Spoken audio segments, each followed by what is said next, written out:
Absolutely, completely wild. Hello, welcome. I'm Elizibar. This is Redcoat issue 1, Image Comics, Ghost Machine, whatever you like. Writing by Jeff Johns, art by Brian Hitch, colors by Brad Anderson. I think Andrew Curry did some inking. And man, I gotta tell you, I went from one extreme to the other while reading this book. You're like, what do you mean? What do you mean? What I mean is, I went through like the very beginning here where there's all this cool glowy magic stuff, and it turns out that Thomas Jefferson commands glowy wasp monsters to kill people. Kind of wild. They used those to save Paul Revere so he could finish his ride. I really don't like when history gets all kind of munged up that way. Alternate history is kind of fun, but I got to be in the mood for it. And I wasn't really expecting like the founding fathers are wielding magic as like my introduction to this book. So that kind of took me out of things for a second. But then I was like, yeah, you know what? It still looks really cool. Our title character is running from a bunch of people who want to kill him, and he goes and he hides in a up in a church. And there's just I went from being like, oh, that's kind of cool to I'm kind of bored. Like he hides, he goes and hides in the church. There's a bunch of text. In fact, some of these early pages do have just gobs of text on them, and it's a little off-putting. But after that, he gets his powers through an accidental magic ritual, and then that's where we actually get the really cool stuff in this book, where we start learning about our character. Because we see him in the present, in the past, under very similar situations. Killed my brother. You killed my father. You killed my favorite cousin. 1892, that is today. Your favorite cousin? And he's got some action. He goes running. He escapes. There's big splash pages. We're just going to show like the top of that. The splash pages are gorgeous and fun. And at this point, the book just absolutely takes off. He goes to a bar. He hides. He gets the person who runs the bar to feed him. Apparently, they were dating. Once again, we have this same gimmick of here's the present. Let's go into the past. Let's go not quite so far into the past. Slap, slap, slap. I deserve that. And probably that.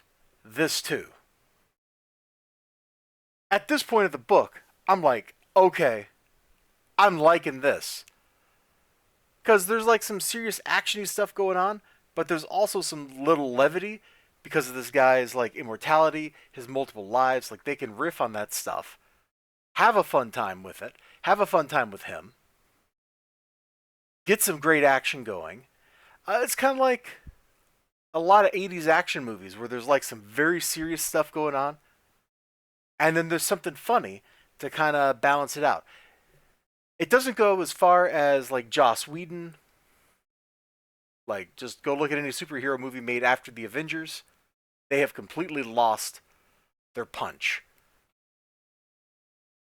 It's all jokey jokey in joke during what should be really tense action sequences.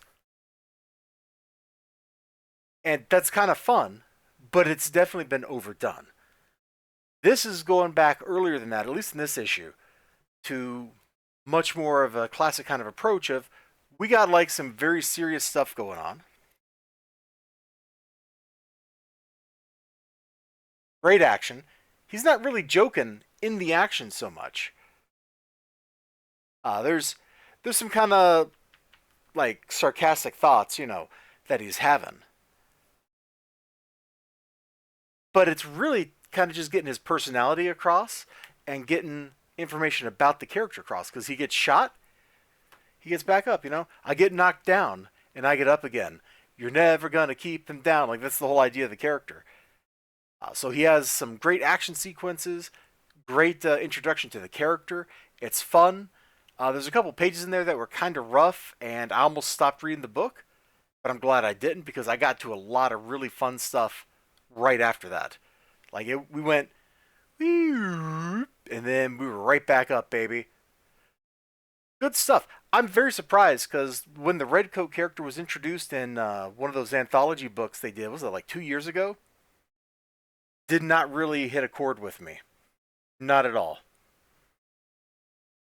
But here, it was a blast.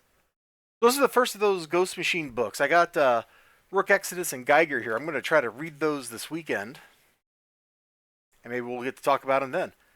In the meantime, you all out there, you take care of yourselves. You have a great one. Remember to like, comment, subscribe. Oh, and of course, this was a late night comic book review.